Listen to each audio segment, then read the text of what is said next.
speaking, please keep your microphones off. For this webinar, this seminar, it will you to speak using the view icon at the top of your screen, which will highlight the speaker who is presenting.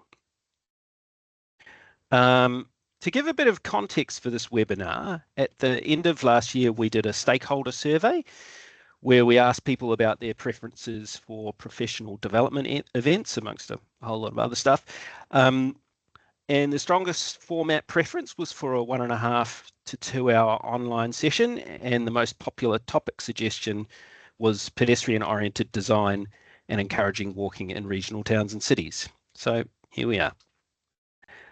We think walking has a significant role to play in the future of regional Australia, and we're not the only ones.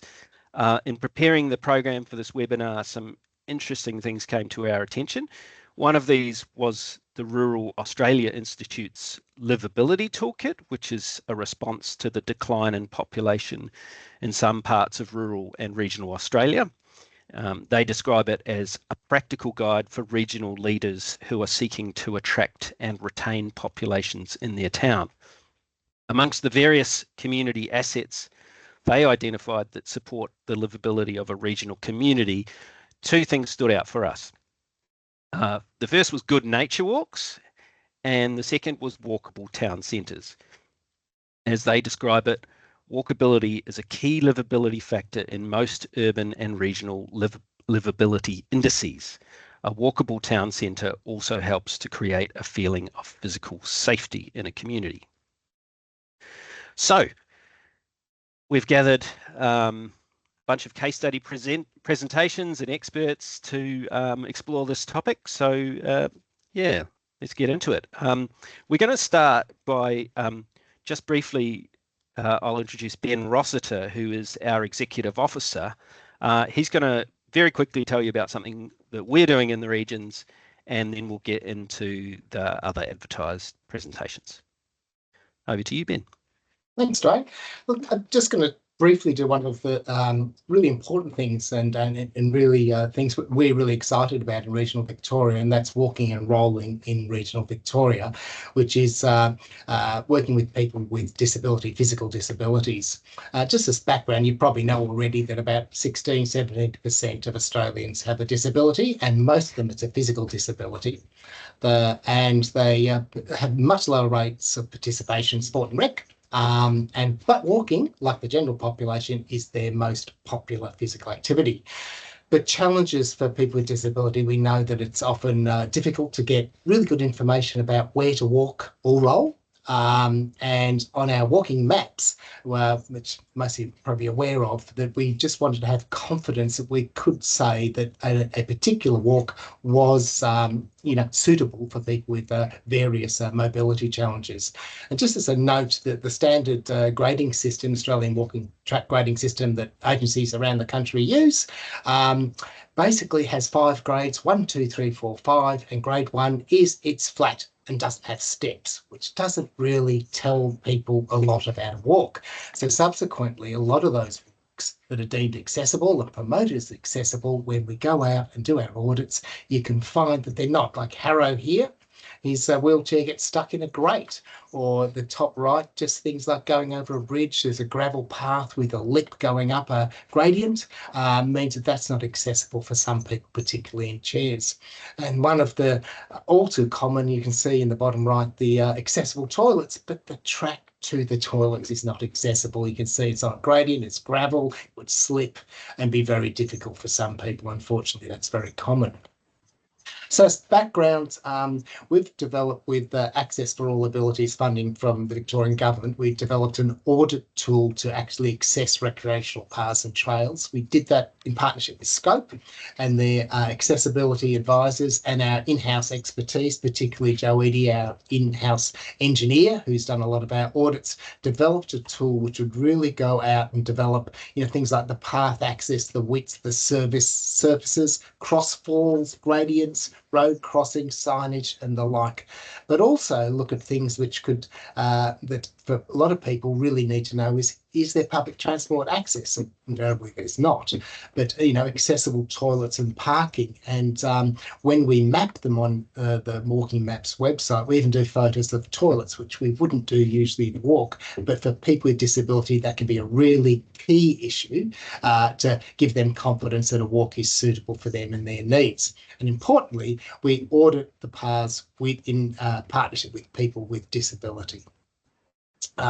Just a final slide is really just showing that at the moment we have 53 accessible walks that have been audited and mapped around Victoria on our walking maps, and Dwayne would have popped the links in the chat. 23 are in regional Victoria, and with Together More Active Sport and Rec funding, we're going to do 12 more this financial year. And Sean Matthews, I think, might be on the call. Sean is our auditor. He's audited all those 53 accessible walks and does an absolutely amazing job. For those of you who are land managers, we've set it up that you can use our audit tool, which is fully available on our website, and you can audit them. If you want to then put them on our walking maps, people would have to demonstrate that they've done it in partnership with people with disability and they've actually gone through and done the audit as it's as planned. And just finally, just note that we also do, as part of our consulting services, we'll go out and audit walks for land managers and map if that's preferred. I'd like that to happen. But importantly, and as Sean does in all our audits, we provide reports back to the land managers of the things they need to do, the remedial action they need to do to ensure that a walk is accessible to people with disabilities. And we've been doing that with Parks Victoria, and hats off to Simon and his team. When we've reported some issues to them, they've taken the remedial action or scheduling the works to do that, which is absolutely perfect from our part. And we've also done that for Stonington Council and some other councils. So without further ado, thanks very much, and I'll hand back to Dwayne. Thanks, Ben. So now it's my great pleasure to introduce Liz Beck, Senior Project Manager in Transport Choices at New Plymouth District Council. I have to admit, I have a personal interest in this case study. Although I live in Melbourne now, my hometown is New Plymouth, and I go back there and visit pretty regularly. And I noticed they were doing some really cool stuff. And so when this seminar was being planned, I did a bit of research and found that my impressions were correct, and that New Plymouth were actually doing some great work in supporting walkability. And it seems that a lot of that work has actually been done by Liz. She's been she's not claiming it, but it certainly looks that way to me. She's been working on walking and cycling projects for New Plymouth District for 13 years. So without any further ado, I'll let Liz tell you about them. Kia ora, thanks, Dwayne. Bear with me while I share my screen and make sure I've got everything up and running. Looks good. Fabulous, fabulous.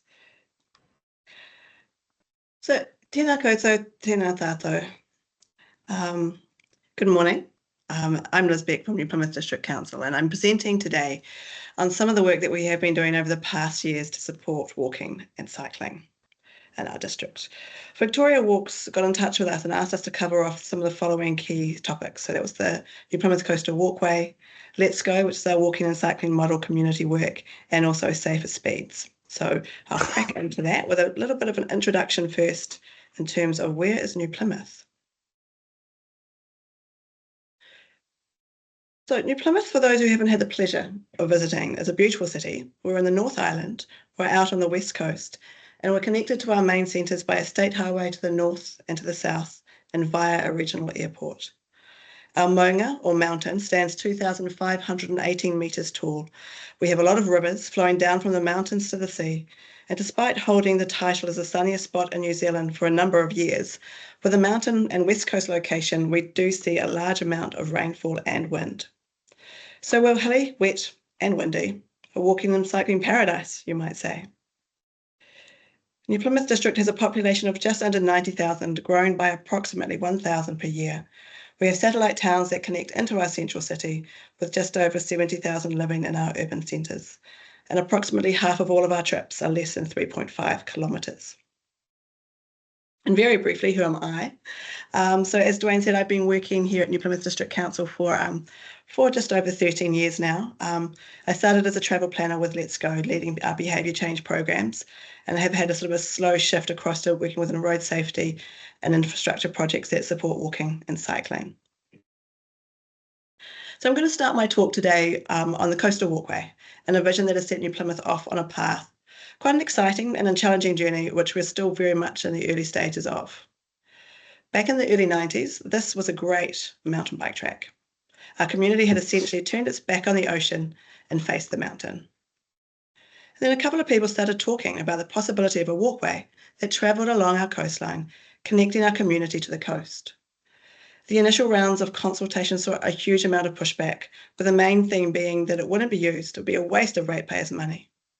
However, we were fortunate enough to have some strong leaders and visionaries at the time who saw and understood the opportunity. And now through our annual Community Track survey, the Coastal Walkway is consistently identified as our community's most liked asset. And I was sharing earlier with the team actually how much I love these two photos, because they are more or less identical. And you can see the shift that you've had from what was, a very rundown site, hard to use at all, to now a beautiful, well-used 4-metre wide concrete pathway that travels the length of our coast. So stretching 13 kilometres from the west of urban New Plymouth to Balblock in the east, planning for the Coastal Walkway began in 1997 and has been built in stages, which started in 1999, and the last section was finished in 2014. What perhaps wasn't realised when this project started was the impact that it would have on our community's relationship with the coast. Far more than just a transport connection, the Coastal Walkway has effectively transformed our relationship, allowing our community to once again engage with the coast. Along many of our rivers, we have shared pathways that connect to the Coastal Walkway, providing an amazing connection for communities further away to the coast and into our central business district. The Coastal Walkway is a place where people meet, celebrate, exercise and connect. It has got daily average users now of approximately 1,000 walkers a day and around 900 cyclists per day. So the walkway has won over 15 awards, and these are for design, construction, access and connectivity. It's just provided us with significant opportunities for success. It was a critical lever in terms of demonstrating New Plymouth's commitment to walking and cycling, which supported us in receiving our model community funding. For those who might not know, we hold the Guinness World Record for the world's largest kick scooter parade. It was a fantastic event. But the Coastal Walkway hosts weekly park runs, numerous other running, walking and community events. It's also been a training ground for many people as they've learnt to ride their bikes and get back on them. We've heard many stories of people who've regained their confidence on the safety of the Coastal Walkway and are now back bike commuting on road. However, not without challenges. We do receive feedback from the community about frustration between people who walk and people who cycle. The decision was made back in the earlier days that it would be called a walkway. We have since challenged this with suggesting a name that supports multi-use. Regardless, it is still called a walkway, although in essence it's a shared use pathway. The frustrations we receive from our community are not huge, and we manage them through consistent share with care messaging, such as the ones you can see on the screen, including decals on the pathway, messages on signposts at key entranceways, and regular social media posts. The next steps for the Coastal Walkway is quite exciting, and we've recently just started construction after 6 years of planning. It's a 10-kilometre extension. The community's fought really hard for this one, starting out at Waitara, which is further out to the east, and moving towards town. It's no longer called the Coastal Walkway, it's been called Te Pai o Te Rangi, the pathway that will connect our community, not just with town, but also significant cultural sites along the route. Telling stories that connect will have a different look and feel, and provide much more cultural narrative and history. And the reason for this is that it's been co-designed with Hapu. So in Māori society, we have iwi or tribes, and then within iwi, we have hapu or large family groups who have defined portions of tribal territory. Within this section here of the Pai o Te Rangi, we are working with 4 different hapu, and it's been able to bring out a really rich flavour of story and cultural narrative that we wouldn't be able to tell without working alongside our partners. So as I mentioned, the vision and leadership to start the Coastal Walkway was pivotal in us securing the model community funding from the New Zealand Transport Agency. Typically, councils of our size would receive small amounts of funding to support walking and cycling, and what model community funding gave us was significant concentrated investment, requiring minimal local government share, and it gave us the opportunity to turbo boost walking and cycling infrastructure improvements and deliver a behaviour change program. Firstly, when we received this investment, we quickly identified that it needed a brand. The community wouldn't take lightly to New Plymouth District Council telling them to get on a bike or pull on some shoes. We worked alongside a branding agency and key stakeholders to develop our brand, Let's Go, an invitation to our community to give walking and cycling a go. From an infrastructure perspective, we started with our early wins, upgrades to our riverside pathways that connect our communities to the coast and the Coastal Walkway. This in itself generated great support for Let's Go as people began to utilise these better quality facilities. And what you'll notice is missing from this photo here is people. There are great stories that talk about the connection these upgrades have had. So in this image here, you can just see that fence line, and that property is a woman who is disabled. This pathway connects about 2 kilometres to Fitzroy, and she's able to travel by mobility scooter to visit her friend. Here we have a bridge that was recently built across the Huatoki River, and it was an opportunity seen by one of our planners when a subdivision was proposed. The bridge was largely funded by the development contributions in from the new subdivision. On the other side of this bridge, the community asked for an orchard, and so alongside our parks team, we were able to provide the community orchard, which the community helped look after. And since then, they've also built vegetable beds.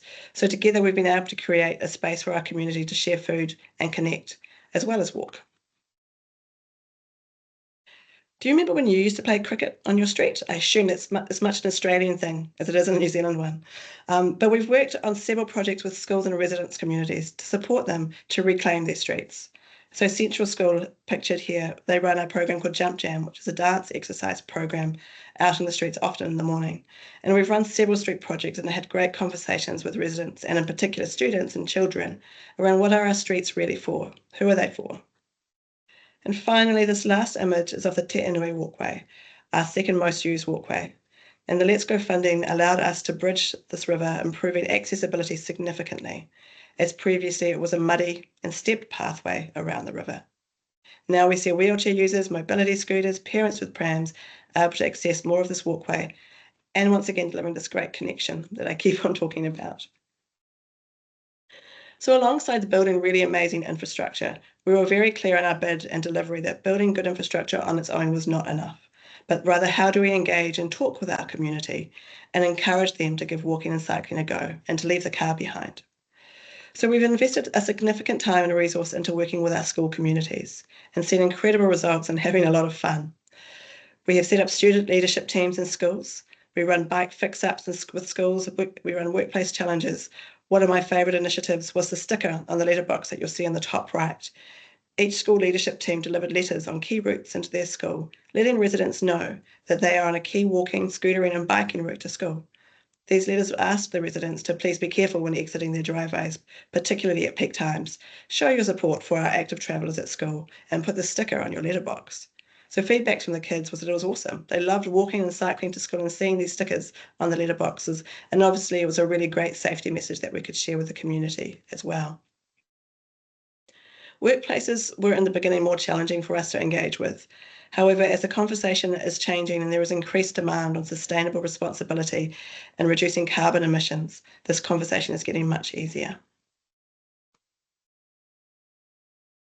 So how do you measure success? There's increasing understanding of how important it is to build in robust monitoring and evaluation plans to demonstrate the success of programs and infrastructure. And it's safe to say that we did not have the best monitoring or evaluation plans in place once we started Let's Go. But we do capture our travel to school stats annually, and schools, as I've mentioned, have been one of our greatest successes. We have seen an increase of active travel going from 35% up to 66% currently. This number, though, also includes what we promote as park and walk. So we work with our school communities to identify safe locations for parents and caregivers to drop their child if a car trip is necessary, which provides a minimum of a 500-metre walking distance from the school gates. So it still reduces congestion at the school gate and still allows for a little bit of independent travel for the child. We also deliver an annual cordon count at key areas around our central business district. So this counts all people that bike and walk into and out of our central city. For various reasons, we recently changed some of our count locations, so I can't compare accurately year on year. But between last year and this year, we were showing a 25% increase in mode share of people walking into our centre city.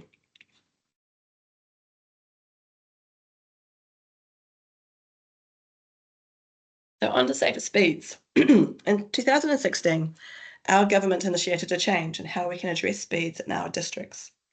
The goals were to create safer speeds, reducing death and serious injury, along with creating greater national consistency. There were guidelines on what appropriate speed limits are, and it required us to consult and deliver safer speeds of 30 km/h speed limits outside all schools, along with safer speeds for residential streets, town centres and rural roads. So back in 2021 and 22, we consulted with our community on a number of safer speeds. And in 2022, our council approved safer speeds outside all of our schools. And we also are running a residential trial of 40 km/h at this time. Alongside the safer speeds of 30 km/h outside schools, where the operating speed was continued to be higher once we'd installed infrastructure, we looked at addressing this with additional infrastructure to support the appropriate behaviour. So the image that you can see here is an example of a raised crossing built to an operating speed of 30 km/h outside one of our local schools. We worked again alongside our local hapu, and if you can see there on the footpath, some imagery of eels and bubbles from the local river that runs underneath the road, talking to reflect the sustainability and life-giving nature of the river, and also referring to the sustainability and life-giving nature that we want our roads to be able to provide to our children as they travel safely to school. So this work is also supported by our Let's Go team that we have here. They work alongside the school with initiatives to encourage safe and active travel. As part of the Let's Go work, we introduced in 2012 a 30 km/h speed limit into our CBD. 45% reduction in crashes over the last 12 years. Also a 33% reduction in death and serious injury crashes. So it's had a phenomenal result. People can move at leisure across the road, and cars and buses can still move, they still park, people still shop. Following this, we recently consulted with our community for 30 km/h speed limits in all our town centres. However, I will talk shortly to the changes that are coming with speed management for the joys of a new government. I also wanted to talk briefly on one of my current projects.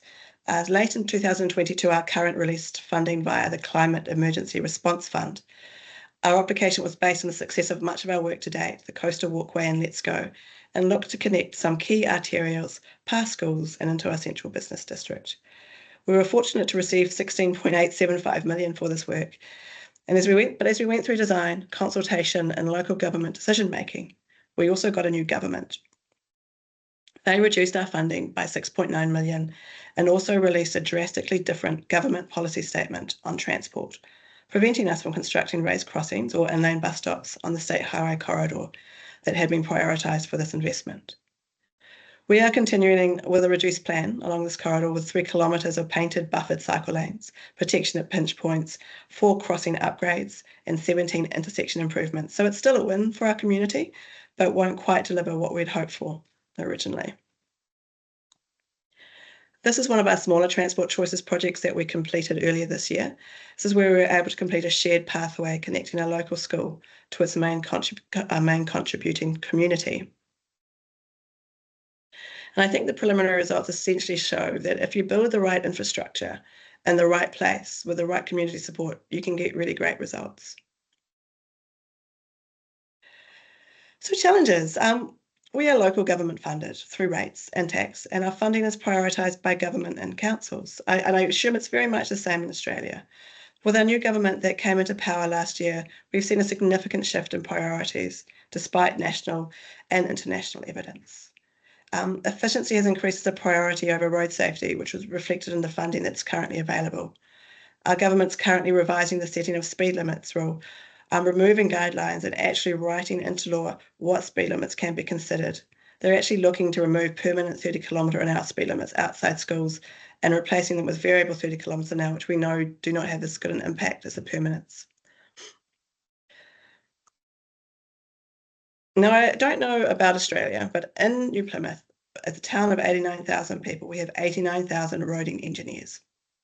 And that isn't to say that our community's perspective isn't valid and that they don't bring great ideas and local knowledge. However, when you introduce change to a roading environment, you invite feedback from many people who only tend to look at the roading environment from the wheel of their car and from the validity of their perceived driving skill and experience. A recent example are some on-road safety improvements that we have done. We've narrowed intersections to make them safer for all users, more particularly those walking. Side roads which have less than 4,000 vehicles per day vehicles are now having to queue behind each other rather than side by side. And I've received probably a dozen phone calls from frustrated motorists. But as you can see, the desired impact of putting the splitter island and allows pedestrians a much safer crossing distance and much safer movements along what is a very busy corridor for all users. So our streets are a long way from being pedestrian friendly. And as I mentioned, in the next few years, we've got very little funding to further improve our walking infrastructure. So where we're at really is how can we get the right plans in place and the right strategies in place and get them approved by council so that we can set ourselves up for success in the future should funding become available. We've already completed our accessibility and central city strategies, which have demonstrated that we have a community that aspires to be easily connected however they choose to travel, with an increasing focus on reducing personal emissions and becoming more sustainable. And lastly, I just wanted to talk through a few lessons learned. A great plan can set you up for success. And if you can get these plans signed off at council level, then they provide great direction and support for what can be really challenging work. Having a cross-council coordination team, which helps to bridge silos and allow ability to work across teams through design, implementation, and future plans and policy with a shared goal. Start with your easy wins, low-hanging fruit. This helps demonstrate to the community and decision makers how well new infrastructure can work and is wanted from what is often a really quiet majority. Political buy-in is critical, as many improvements require community buy-in. Create opportunities to bring them along on the journey. And I think this is something that you'll find you'll always be working on as we deal with different political parties, term in, term out. Developing relationships, you can't hesitate by putting the time and energy into this, to partnerships, to make it possible for partners to become advocates and to further support your work. If you have motivated and passionate staff who care about the work they do, then the battle is half won. From my experience, those who truly care about great accessible infrastructure, good engagement, and are community focused and walk the talk will be more resilient and driven and hang on for what can be quite a challenging ride sometimes. Don't hesitate to engage with your community. Be open to discussion, criticism on both sides. Have a solid plan and document process.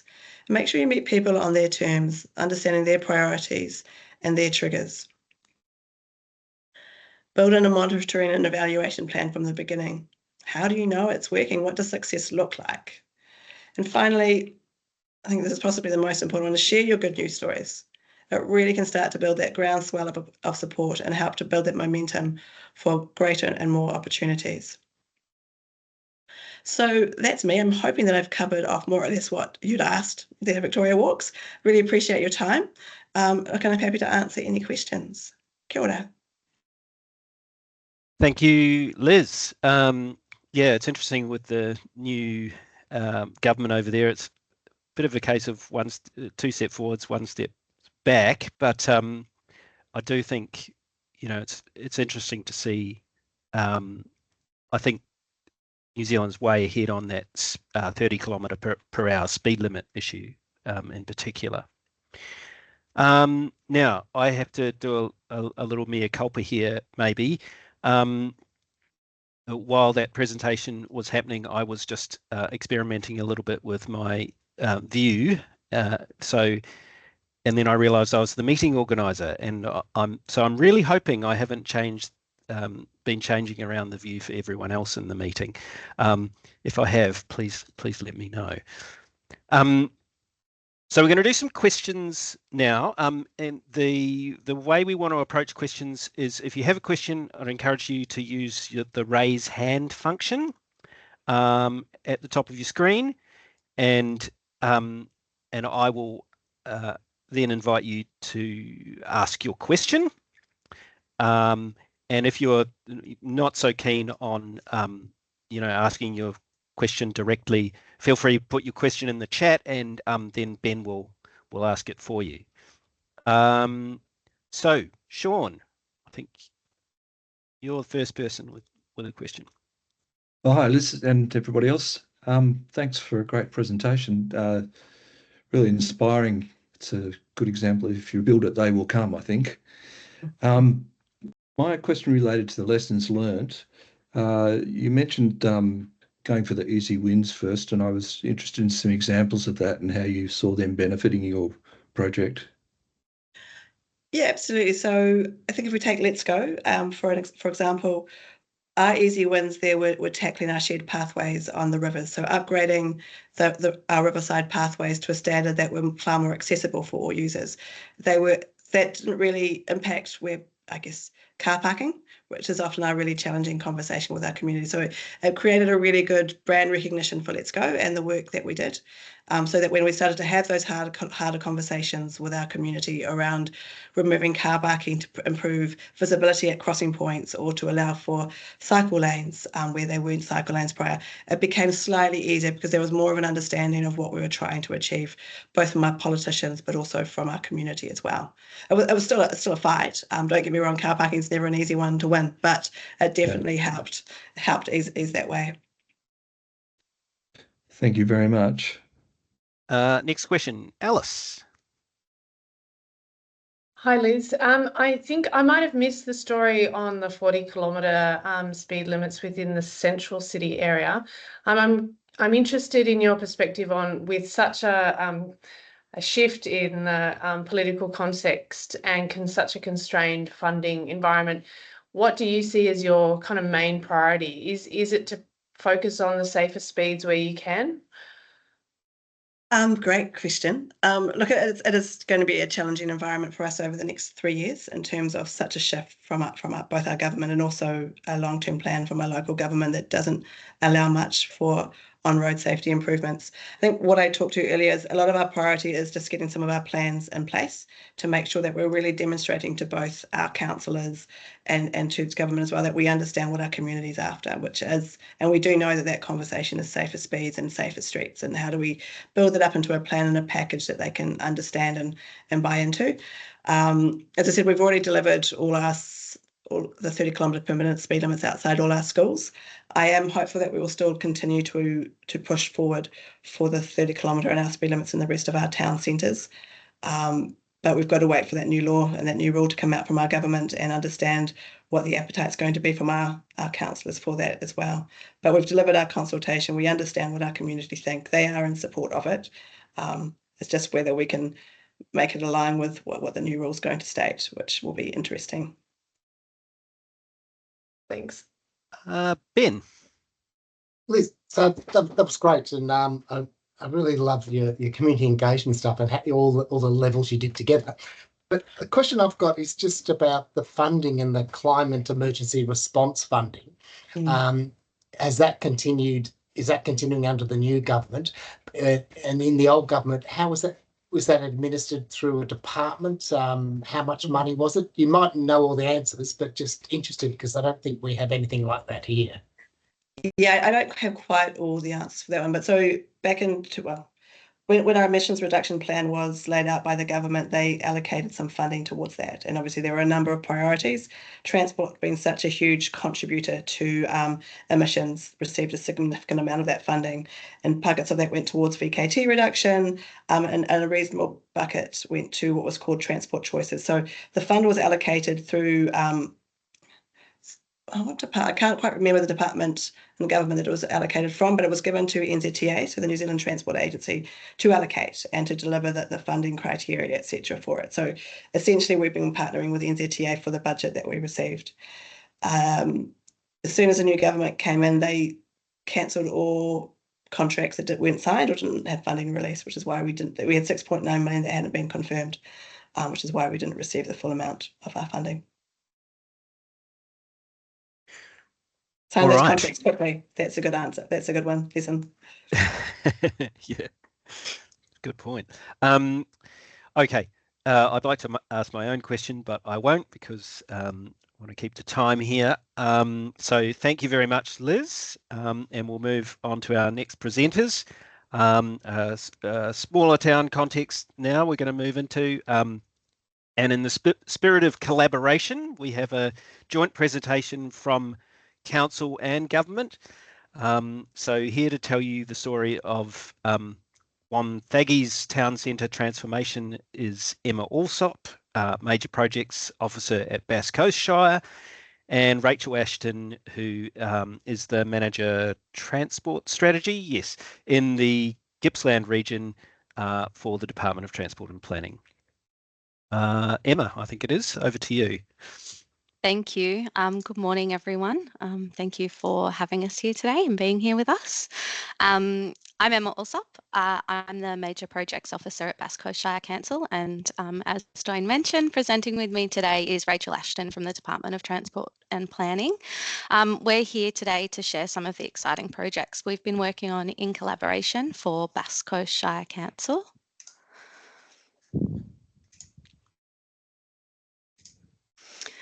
Today's presentation, we are going to cover a little bit about Bass Coast and Wonthaggi, our predicted growth, anticipated growth probably for Wonthaggi, recently completed works changing our hierarchy, what the future of Wonthaggi will look like, and a little bit about some of the work we're doing in the wider Bass Coast.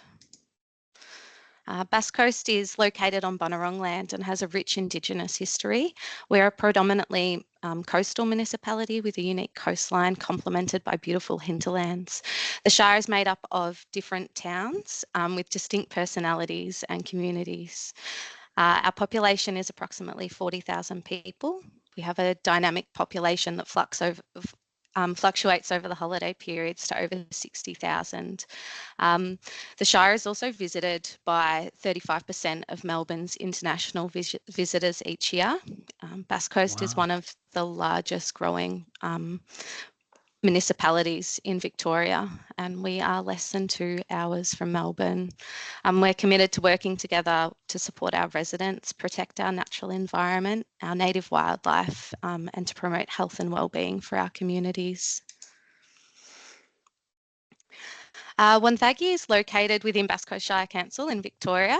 It's a lively regional centre for South Gippsland with a population of 8,500 people. The town merges its rich historical background with close-knit community and stunning natural landscapes.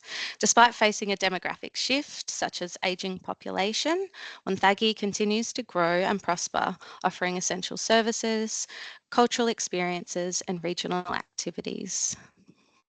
Oh, excuse me. Wonthaggi was established in the 1900s. It began as a coal mining town to supply the Victorian railways. Rapidly growing due to its mining activities, it became a vital community with essential services and facilities. After the state mine closed in 1968, Wonthaggi diversified its economy, focusing on tourism, agriculture, and retail. Today, it serves as a regional hub for South Gippsland, blending its rich mining heritage with modern development and a strong community spirit. I do just like to share these historical photos too, because it really, as we move through the presentation, you'll see that Graham Street in particular has not changed a lot in 120 years, but in the last 5 years, you'll see the substantial change that we've been able to make for our community. Growth in Wonthaggi. The recently approved Wonthaggi Northeast Precinct Structure Plan, Wonthaggi is poised for significant growth, expected to accommodate approximately an extra 12,000 residents over the next 3 decades. This expansion necessitates a corresponding development for infrastructure to support the growing population and navigate the evolving activities centre effectively. To prepare for this expansion, the Bass Coast Shire Council is enhancing local infrastructure through our Wonthaggi Activity Centre Plan and a comprehensive streetscape master plan. These initiatives focus on upgrading roads, expanding public transport, improving essential services, to ensure that the town can accommodate for the growing population while preserving its unique character. So today, I'm focusing on this activity centre, and we define the activity centre at the bottom of the screen here, Watt Street, at the top Murray Street, and on the side Biggs Bilson and Mackenzie. The works in particular that we'll talk about today are the island and pedestrian refuge and our pedestrian crossings throughout the activity centre. Wonthaggi has a lot of, the activity centre has a lot of laneways as well, so it's just a good map to show how these works now can connect each end of the town through the pedestrian crossings, through the laneways, so the community can move safely throughout our activity centre.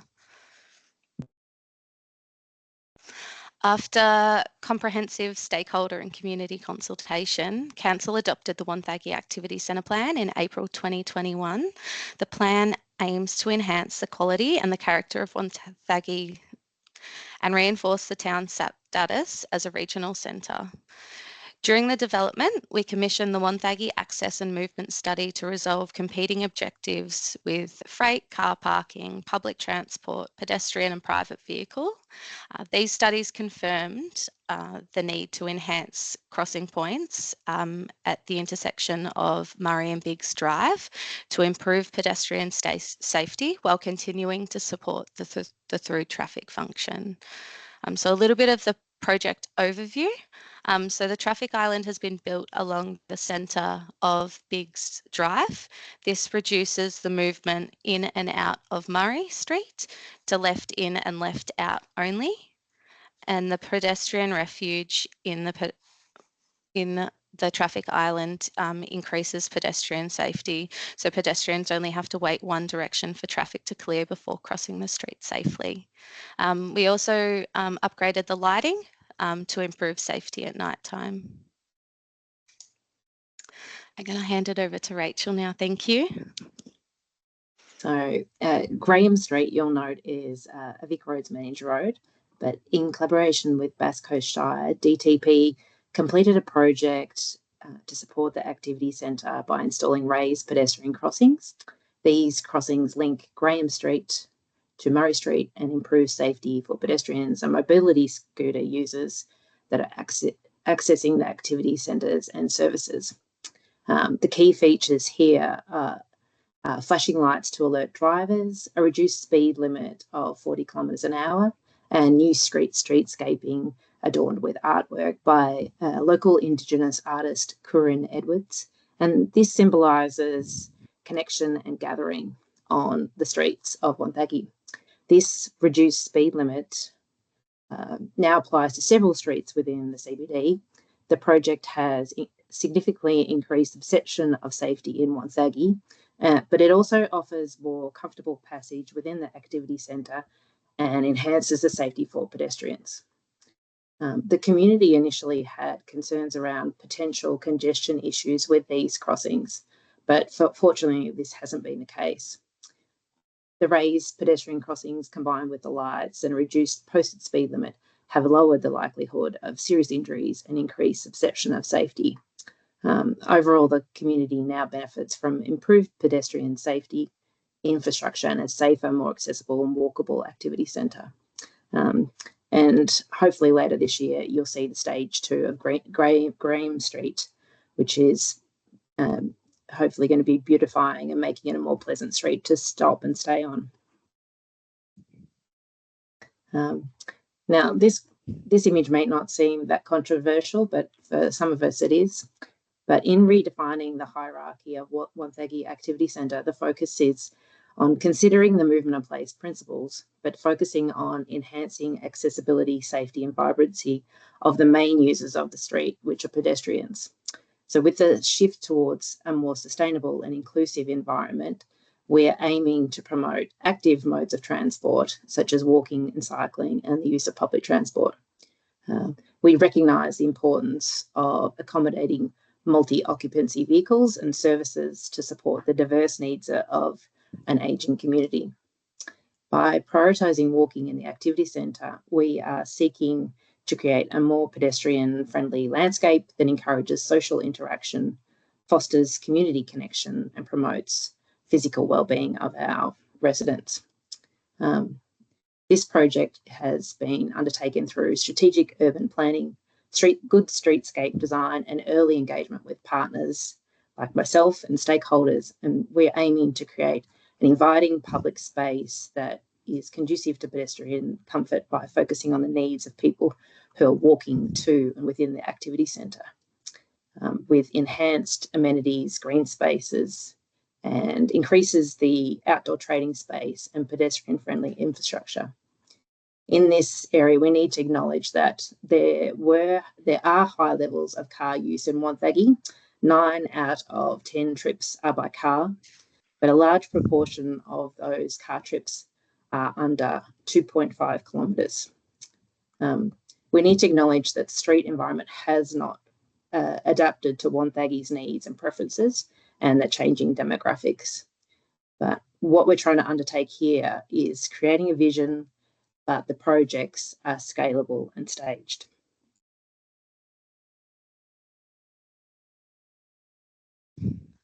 So what will... Over to you, Emma. Thank you. So then it's what will Wonthaggi look like in the future? The Wonthaggi Activity Centre Streetscape Master Plan was adopted last year in July.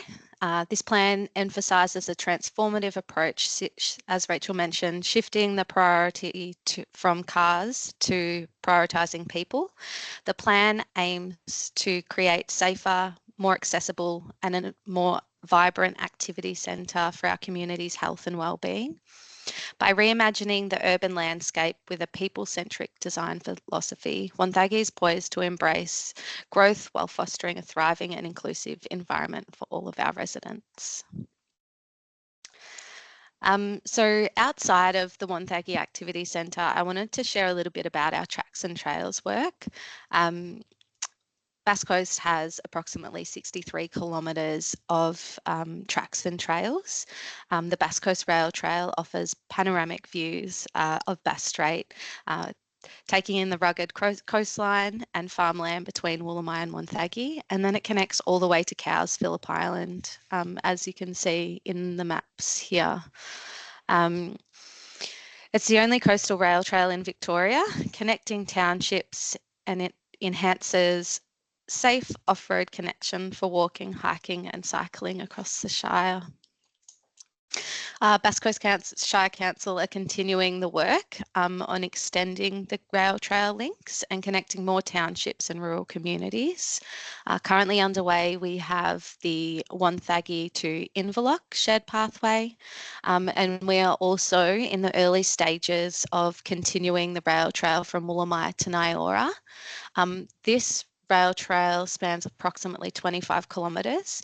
It will connect to the Gippsland Odyssey Trail network, which is over 1,100 kilometres long, which will be a great addition.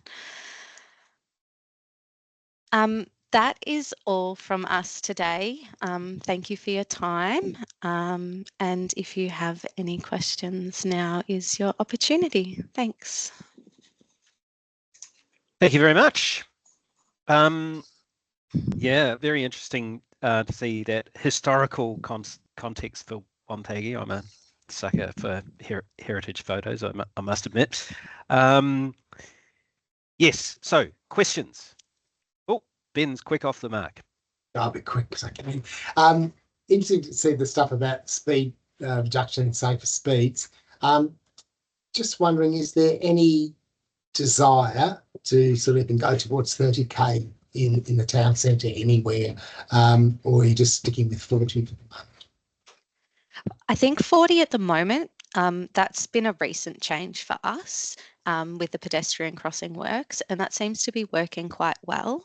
But hearing Liz speak about the 30 kilometres in New Zealand and how that's working really well for them, I think it's definitely something that we should explore given the population's growing so much. Anyone else? Otherwise, I'm going to ask a question. Nope. Okay. So this is a question I think probably more for Rachael, really. So I was very interested to see the stuff about prioritising walking in the town centre in the context of movement and place. And I'm wondering, do you see opportunities for more councils to prioritise walking in town centres, particularly thinking about, town centres that have got major roads through them, which traditionally, the Vic roads or whoever would have said, well, that's a major road. Sorry, that's a truck route. Can't do anything. Do you think movement in place provides new opportunities for those sort of scenarios to do something a bit better? Yeah, in the documentation, Emma and I'll post a link in the chat. You'll see the Wonthaggi access and movement study. So in there is a great movement in place study, and Graham Street is still a Vic Roads road. And I really wanted to use that as an example of how the department thinks about both movement through, movement to, movement within the activity centre. So Graham Street, for example, still functions as an important connection through the town, but it's still thinking about the safety of all the users. So the level of service for those vehicles travelling through is not as high as those place users who need to have a higher level of service and higher quality of experience. So yes, there are plenty of opportunities to think about that and applying it really well. Yeah, and do you think that thinking's kind of permeating through the department as well? Yeah, no, it is. It is in Gippsland, so we're always on the hunt for projects where we can support council to do those good things, but think about the network as a whole, and then we're always trying to move more people and balance the users of the street as well. Great. Any other questions for Emma and Rachael? If anyone's got their hand up, yell out because I can't see anyone. Okay, let's move on then. Thank you, Rachael and Emma. But we'll now move on to our Loddon presentation. So our final case study is Megan Goode, who's the Healthy Loddon Campaspe Health Broker at Loddon Shire Council. And Megan has a variety of experience in local government. She's been working in community development, positive ageing, health promotion, as well as having a background in exercise physiology. And she's a qualified bike education instructor. So a great example of the versatility of people in the regions. And I'll let Megan tell you about what she's been doing in the Loddon Shire.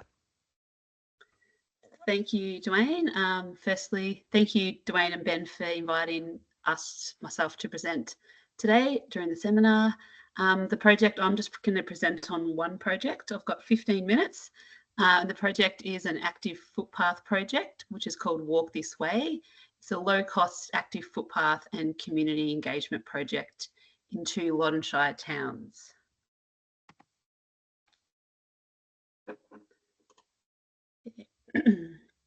So the active footpath project was delivered and supported through the Healthy Loddon Campaspe, or the HLC initiative. HLC is state, not council funded. So it provides an opportunity for us to be able to trial projects within LGAs without using ratepayers' money and deliver quick health and wellbeing projects within a financial year. HLC projects focus on supporting communities most in need to encourage healthy eating and to get more people more active more often. HLC, and previously known as Healthy Heart of Victoria, was developed in 2019 in response to the region showing higher than Victorian average rates of obesity and chronic disease. As you can see in the picture, the Loddon Campaspe region is made up of six councils. Each council has a health broker whose role it is to make health everyone's business by developing relationships between council, local organisations and community groups. The objective of the Active Footpath project was to focus on increasing incidental and affordable physical activity within the Inglewood and Pyramid Hill communities. We did this by designing a walking loop and map in Inglewood, installed seats along the walking paths and delivered activation activities. Inglewood and Pyramid Hill were chosen for these projects as each town has no natural location for locals to walk around, unlike neighbouring towns, Bort, which has a beautiful lake, and Bridgewater has the Loddon River. The project also built on current streetscape and footpath works that were being undertaken in both towns. A little bit of background on the two towns.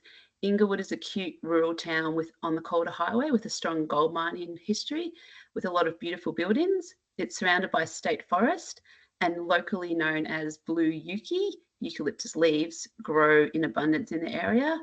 The population of Inglewood is 886 and the median age is 55 according to the 2021 census data.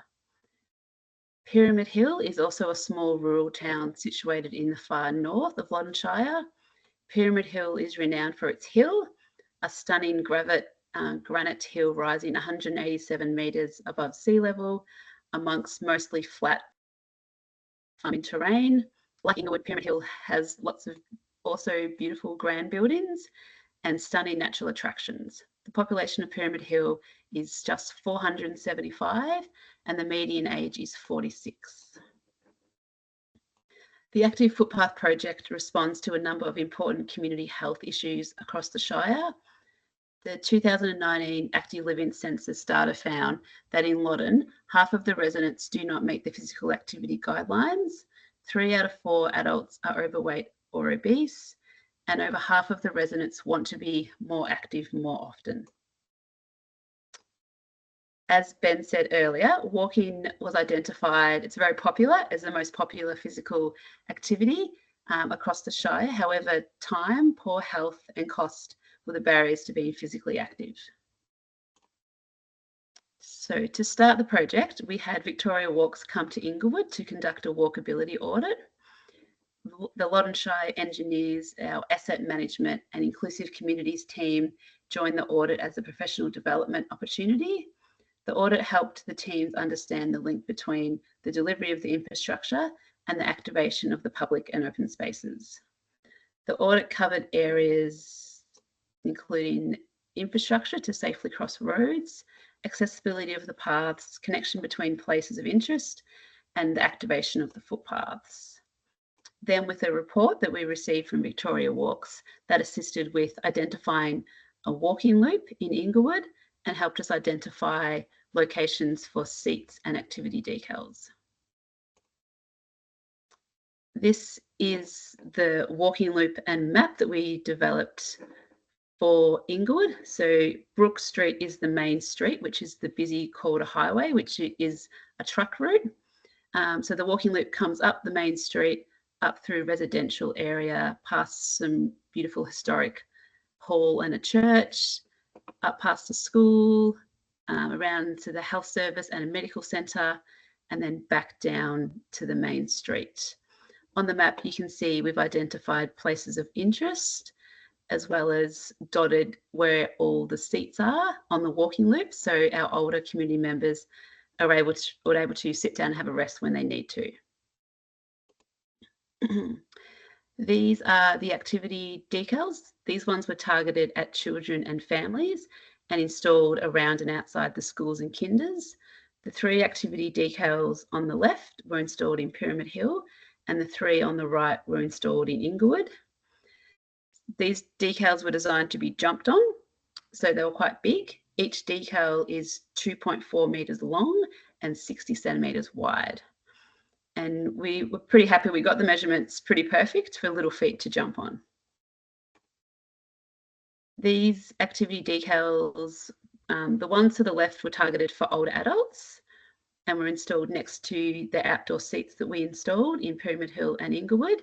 And to the right, these are wayfinding decals, which we designed, which were placed along the walking loop in Inglewood to promote places of interest. For our community engagement, we chatted to children at the Inglewood and Pyramid Hill schools and kinders. During the visits, each child got to vote for their favourite activity, and the most popular activity was installed near their school or kinder. And it was very perfect timing. We had nice weather in both towns the morning of the install. So the activity decals were installed the morning of the launch event. So it was a really fun surprise for the children to come outside their school and kinder and see which activity decal was the most popular choice and installed outside their school and kinder. We also chatted to members of the Inglewood Neighbourhood House Walking Group and the Inglewood District Health Service. We got great feedback on the wayfinding decals and the location of the seating, and we were able to install a seat where the allied health staff reported some of their aged care residents often needed a rest stop on their daily walk. We also did a letter drop to residents on the walking loop in Inglewood to let them know about the project and that they would get a decal near their home. I'm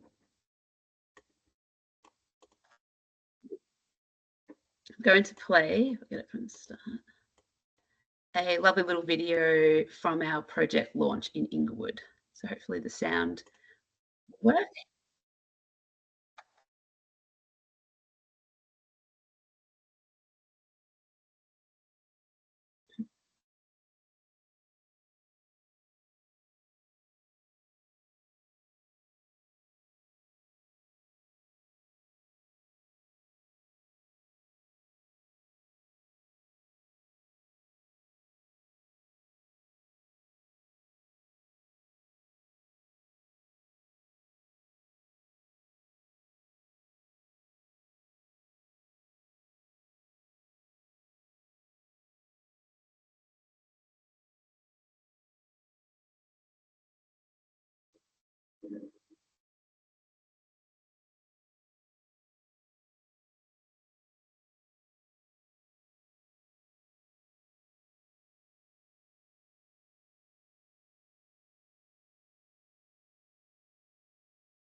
So I'd like to take the credit for that video, but I won't. I'll say thank you to Kate, our comms guru, for supporting the little video.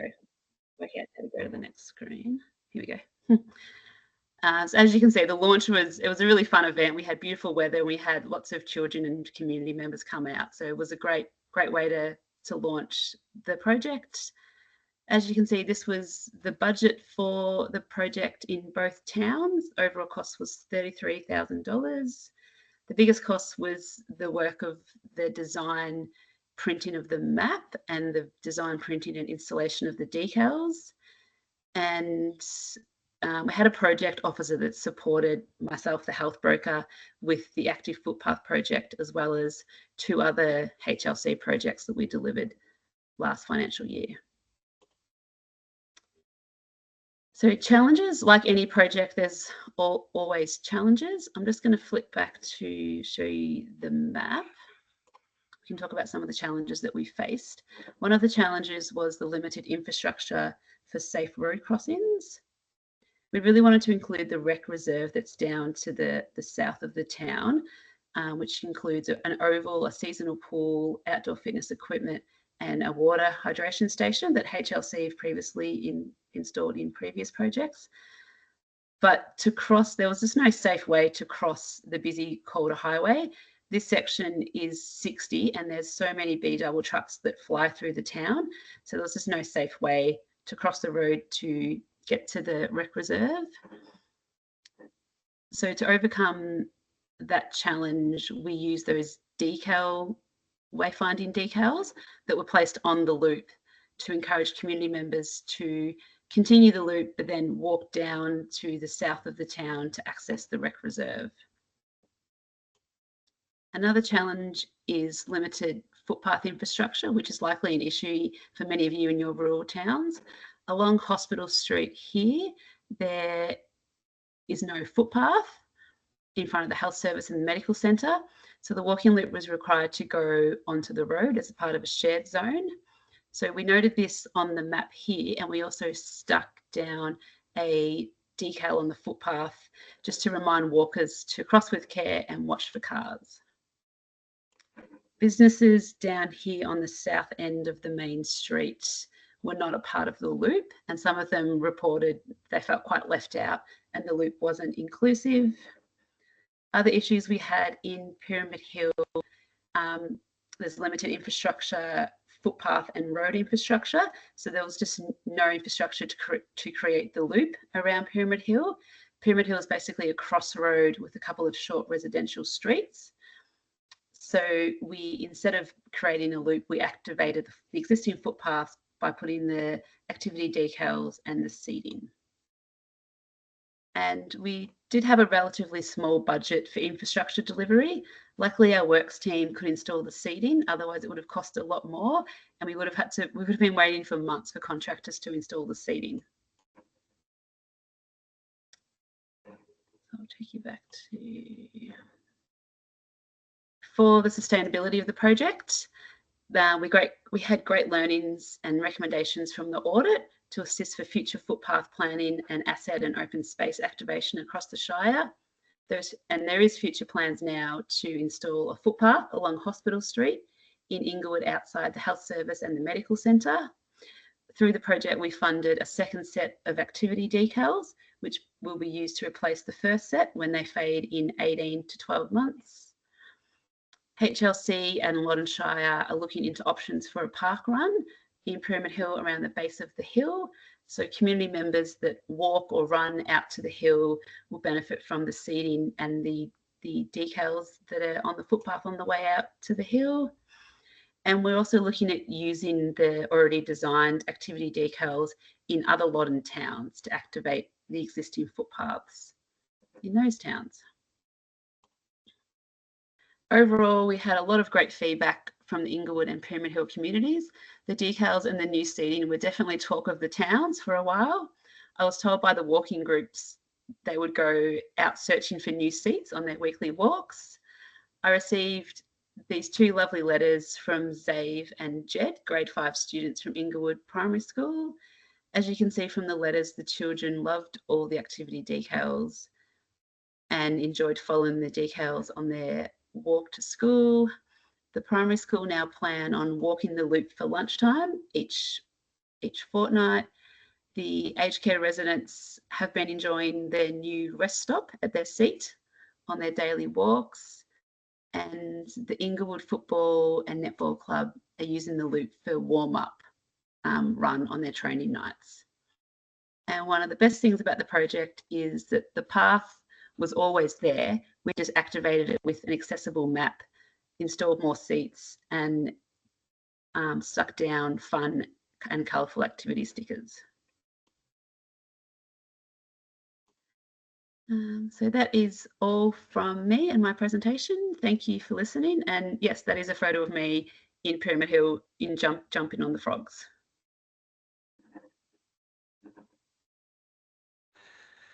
Great stuff. Thank you, Megan. I think, yeah, that lack of a safe crossing opportunity to the recreation reserve, I think it's a real illustration of how one, particularly with major roads, the absence of a crossing or one particular point can be a real impediment to a walking route. If you're thinking about it from the perspective of, all abilities access and not only people who are fit, healthy adults without any mobility limitations. So, questions?